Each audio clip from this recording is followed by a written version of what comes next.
साल की तरह इस साल भी चैत्र नवरात्रि की शुरुआत चैत्र शुक्ल प्रतिपदा से हो रही है।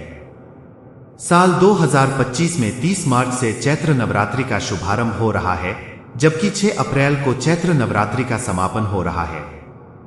मान्यता है कि चैत्र नवरात्रि के 9 दिन इतने शुभ होते हैं कि अगर आप इन दिनों मां की प्रिय चीजें घर लाते हैं तो आपसे मां दुर्गा बहुत प्रसन्न होती हैं। इस बार मां शेर पर सवार होकर नहीं, हाथी पर सवार होकर भक्तों के घर आ रही हैं। 16 श्रृंगार का सामान लाना जरूरी।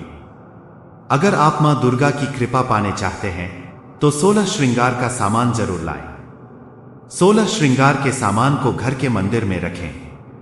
इससे मां दुर्गा प्रसन्न होती हैं। मोरपंख से विद्या की होगी प्राप्ति। अगर आप चैत्र नवरात्रि में मोरपंख लाकर मंदिर में रखते हैं तो उससे कई फायदे होते हैं। माना जाता है कि मोरपंख मां सरस्वती का प्रिय है, इसलिए इसे छात्रों के कमरे में रखने से उन्हें विद्या की प्राप्ति होती है।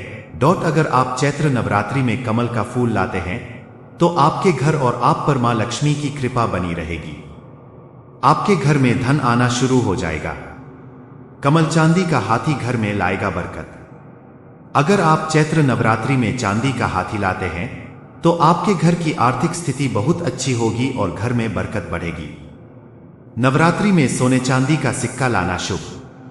अगर आप चैत्र नवरात्रि में सोने चांदी का सिक्का घर में लाते हैं तो वो बहुत शुभ माना जाता है। का फूल